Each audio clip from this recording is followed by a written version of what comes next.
അങ്ങനെ മഞ്ഞുമ്മൽ ബോയ്സ് കണ്ടിട്ട് കുറച്ചു നേരം മുന്നേ വന്നത് എൻ്റെ പൊന്നോ കിടിലം പടം. എത്ര പ്രാവശ്യം, അതായത് ഈ ഒരു ആഴ്ച തന്നെ എടുത്തു നോക്കുക, എത്ര അടിപൊളി പടങ്ങളാണ് വന്നത്. ഇപ്പോൾ ഫസ്റ്റ് ആഴ്ചയുടെ തുടക്കം പറയുകയാണെങ്കിൽ ഫസ്റ്റ് മലയക്കോട്ടെ വലിപ്പം വന്ന് ഈ ആഴ്ച അല്ലല്ല, ബ്രഹ്മയുഗം അടിപൊളി പടമായിരുന്നു. മലയക്കോട്ടെ വലിപ്പം എൻ്റെ പൊന്നോ ഞാൻ തിയേറ്ററിൽ പോയി കണ്ട് അത് ആ വഴിക്ക് പോട്ടെ, എനിക്ക് ഇഷ്ടപ്പെട്ടില്ല എന്ന് ഞാൻ പറയാം. പക്ഷേ വേറെ പടങ്ങൾ നമ്മൾ നോക്കുകയാണെങ്കിൽ പ്രേമലു, അതേപോലെ പ്രേമലു ഞാൻ കണ്ട പടം, അതും കിടിലം പടം. അതേപോലെ തന്നെ അന്വേഷിപ്പിയും കണ്ടെത്തും, അത് ഞാൻ കണ്ടിട്ടില്ല. പക്ഷെ അതിനും നല്ല റിവ്യൂ ആണ് കേൾക്കണത്. ഇത്രയും കിടിലം പടങ്ങൾ ഇറങ്ങാൻ പറ്റുന്ന ഒരു ഇൻഡസ്ട്രിയാണ് നമ്മുടെ മലയാളം ഇൻഡസ്ട്രി. എന്നിട്ടാണ് ഒരുമാതിരി വളിച്ച പടങ്ങൾ ഇതുവരെ ഇറക്കിക്കൊണ്ടിരുന്നത്. കുറേ അടുപ്പിച്ച് നമ്മൾ കണ്ടല്ല. ഇനി നമ്മൾ നമ്മുടെ മഞ്ഞുമ്മൽ ബോയ്സിന്റെ കാര്യം പറയുകയാണെങ്കിൽ അതൊന്ന് പറഞ്ഞ കിടിലം പടം. അതൊക്കെ അതായത് ഈ അടുത്തെന്നല്ല, നമ്മൾ ഈ മലയാളത്തിനകത്ത് എടുത്തു നോക്കണമെങ്കിൽ ഒരു സർവൈവൽ ത്രില്ലർ എന്ന് പറഞ്ഞ ആ ഒരു ജോണർ ഉണ്ടല്ലോ, അതിനകത്ത് ഇതിന് മുന്നേ വന്നേക്കണ ഒരു നല്ലൊരു പടം നോക്കിക്കഴിഞ്ഞാൽ മലയം കുഞ്ഞ് അത്യാവശ്യം നല്ല റിവ്യൂ ഒക്കെ കിട്ടിയേക്കണ പടമുണ്ട്. പക്ഷേ എനിക്ക് ആ പടം വലിയ കാര്യമായിട്ട് ഇഷ്ടപ്പെട്ടതില്ല.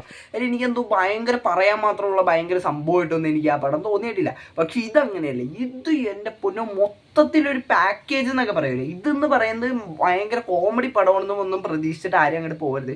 ഭൂരിഭാഗം പേർക്ക് ഇതിൻ്റെ ഇൻ്റർവ്യൂവും കാര്യങ്ങളൊക്കെ കണ്ടേക്കണവർക്ക് സംഭവം എന്ത് ജോണറാന്നൊക്കെ മനസ്സിലായിട്ടുണ്ടാവും. പക്ഷേ ജോണർ അറിഞ്ഞിട്ട് അങ്ങോട്ട് പോകണം. അല്ലാണ്ട് ഇങ്ങനെ ഭയങ്കര കോമഡി പടമാണ് തുടക്കം തുടങ്ങി അവസാനം വരെ ചിരിച്ചു മറയുക അങ്ങനത്തെ ലെവലിനകത്തൊന്നും ഈ പടത്തിന് പോകാണ്ടിരിക്കുക. ആദ്യം സ്റ്റാർട്ടിങ്ങിൽ കുറച്ചൊക്കെ അങ്ങനത്തെ സീൻ ഉണ്ടെങ്കിലും പിന്നെ അങ്ങോട്ട് പോയി ഇതെന്ന് പറഞ്ഞാൽ സീരിയസ് ആയിട്ടുള്ള പടമായിട്ടാണ് മാറുന്നത്. അപ്പം അങ്ങനെയുള്ള ഒരു പടം എക്സ്പെക്ട് ചെയ്തിട്ട് അങ്ങോട്ട് പോകണമെങ്കിൽ നിങ്ങൾ ഒരിക്കലും നിരാശപ്പെട്ടില്ല എന്ന് എനിക്ക് പറയാൻ പറ്റും. കാര്യം ഇപ്പം ഈ പടം എല്ലാവർക്കും ഇഷ്ടപ്പെടുന്നൊന്നും ഞാൻ പറയാനുള്ള കാര്യം, എനിക്ക് പടം ഇഷ്ടപ്പെട്ട്. ഇപ്പം ചിലപ്പോൾ ഈ ഇത്തിരി ക്ലോസ്ട്രോഫോബിയ എന്ന് പറഞ്ഞ സംഭവം ഉണ്ടല്ലോ, അതായത് ഈ ഇങ്ങനെ തിങ്ങിയ ഇടങ്ങളൊക്കെ പേടിയുള്ളവർ, അങ്ങനെയുള്ള സംഭവങ്ങളൊക്കെ, അങ്ങനത്തെ സംഭവങ്ങളൊക്കെ ഉള്ളവർക്ക് ചിലപ്പോൾ ഈ പടം ഇഷ്ടപ്പെട്ടില്ല എന്നൊക്കെ വരാം. അതേപോലെ പിന്നെ എല്ലാവർക്കും ഡിഫറെൻറ്റ് ടേസ്റ്റുകളാണല്ലോ. ഇപ്പം എനിക്ക് പടം ഇഷ്ടപ്പെട്ടെന്ന് പറഞ്ഞാൽ എല്ലാവർക്കും പടം ഇഷ്ടപ്പെടണമെന്നൊന്നുമില്ല. എന്നാലും ഞാൻ പറയണേ എനിക്ക് പടം ഇഷ്ടപ്പെട്ടു. അതിനകത്ത് ഓരോരുത്തരുടെ ആക്ടിങ് നമുക്ക് എടുത്തു പറയാം. കാര്യം അവരൊക്കെ ആ ഒരു സിറ്റുവേഷൻ, ആ ഒരു കാലഘട്ടത്തിനകത്തുള്ളവരായിട്ട് നമുക്ക് തോന്നും.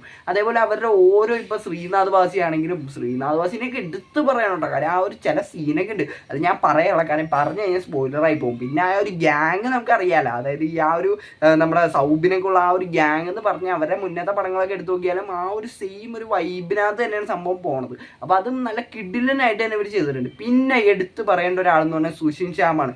സുഷിൻ ശ്യാം ഒറ്റ മനുഷ്യൻ കാരണം ഈ ഒരു പടത്തിന് വന്നേക്കണ ഹൈപ്പ് എന്ന് പറഞ്ഞാൽ ചില്ലറ എന്നല്ല. പക്ഷേ ഞാൻ ഈ പടത്തിന് അങ്ങനെ ഭയങ്കര ഹൈപ്പ് ഒന്നും കൊടുക്കാതെയാണ് പോയത്. കാര്യം ഹൈപ്പ് കൊടുത്തു പോയ പടങ്ങൾ പലതും മൂഞ്ചിയിട്ടുണ്ട്. അതുകൊണ്ട് ഞാൻ അങ്ങനെ ഹൈപ്പ് കൊടുക്കാതെയാണ് ഞാൻ ഇതിന് പോയത്. ഇപ്പോൾ സുഷിൻ ശ്യാം പറഞ്ഞുകൊണ്ട് മാത്രം ഈ പടത്തിന് നല്ല ഹൈപ്പ് വന്നിട്ടുണ്ട്. പുള്ളി എന്തോ സീൻ മാറ്റൂ എന്നൊക്കെ പറഞ്ഞിട്ടുണ്ടായില്ല. അപ്പോൾ ഞാനങ്ങനെ വലിയ പ്രതീക്ഷ ഒന്നും വെച്ചിട്ട്, ഞാൻ ഒറ്റ പടത്തിന് അങ്ങനെ വലിയ പ്രതീക്ഷ വെച്ചിട്ടല്ല പോവാറ്. ആകെ പ്രതീക്ഷ വെച്ചിട്ട് പോയിട്ട് പണി വാളിയ പടം എന്ന് പറഞ്ഞാൽ മലയക്കോട്ടെ വലിവന, അതെന്തായാലും അങ്ങനെ പോട്ടെ. അപ്പോൾ ഈ ഒരു പടത്തിൻ്റെ കാര്യം പറഞ്ഞാൽ പ്രതീക്ഷ വെച്ചിട്ട് നിങ്ങൾ പോയാലും നിങ്ങൾ നിരാശപ്പെടില്ല എന്നെനിക്ക് പറയാൻ പറ്റും.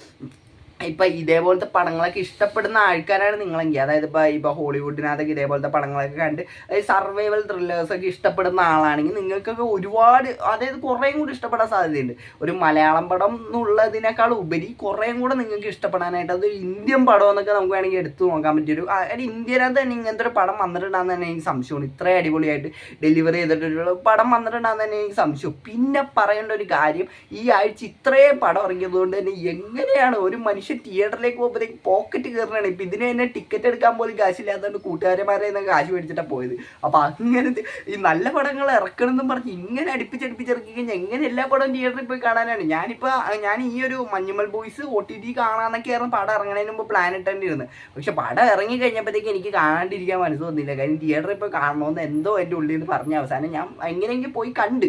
അപ്പോൾ ഞാൻ പറയണതെന്ന് പറഞ്ഞാൽ നിങ്ങളെല്ലാവരും മാക്സിമം പടം പോയി കാണാൻ നോക്കുക. കാര്യം നിങ്ങൾ കണ്ടിട്ട് പറയാം. അതായത് ഇപ്പം കാണാതെ നിങ്ങൾ അവിടെ ഇവിടെ കണ്ടാണ്ട് ഓരോ റിവ്യൂകളൊക്കെ കണ്ടിട്ട് പടം കൊള്ളൂല, അങ്ങനെയൊന്നും നമ്മൾ ഒരിക്കലും ചിന്തിക്കാൻ പാടില്ല. ഇപ്പം ബ്രഹ്മയുഗത്തിന് കുറേ പേര് ഞാൻ പറയുന്നുണ്ടായിരുന്നു ബ്ലാക്ക് ആൻഡ് വൈറ്റ് പടമാണ്, അങ്ങനെയൊന്നും അതിന് പറയേണ്ട കാര്യമില്ല. കാര്യം നിങ്ങൾ കണ്ടിട്ട് നിങ്ങൾക്ക് എന്താണോ തോന്നിയത് അത് തീരുമാനിക്കുക. ഇപ്പം ഈ ഒരു മഞ്ഞുമ്മൽ ബോയ്സ് ഒക്കെ നിങ്ങൾ പോയി കണ്ടു കഴിഞ്ഞാൽ നിങ്ങളുടെ പൈസ ഒരിക്കലും നഷ്ടമാവില്ല എന്ന് എനിക്ക് ഉറപ്പുണ്ട്. കാര്യം ഓരോ വളിച്ച പടങ്ങളൊക്കെ നമ്മൾ കുറേ കണ്ടിട്ടുണ്ട് മലയാളത്തിനകത്ത്. പക്ഷെ അതേപോലെ ഒരു പടമല്ല ഇതൊന്നും തന്നെ, നല്ല കിടിലം പടമൊക്കെ. ആ ഒരു ഗ്യാങ് എന്ന് പറയുമ്പോൾ തന്നെ ആ ഒരു നമ്മുടെ ഈ സൂപ്പർ സുഷിൻ ശ്യാം അവരൊക്കെ ഒന്നിക്കുമ്പോൾ തന്നെ നമുക്ക് അത്യാവശ്യം ഒരു പ്രതീക്ഷയും കാര്യങ്ങളൊക്കെ ഉണ്ടാവും. അപ്പോൾ ആ ഒരു പ്രതീക്ഷനെ എല്ലാം സാറ്റിസ്ഫൈ ചെയ്യുന്ന രീതിക്ക് തന്നെയാണ് ഈ പടം എടുത്തു വെച്ചേക്കുന്നത്. അതുകൊണ്ട് തന്നെ നിങ്ങൾ ഒരിക്കലും നിരാശപ്പെടില്ല എന്ന് തന്നെ പറയാം. അപ്പം മാക്സിമം എല്ലാവരും തിയേറ്ററിൽ പോയി കാണാൻ നോക്കുക. കാര്യം തിയേറ്റർ എക്സ്പീരിയൻസ് ആണ്.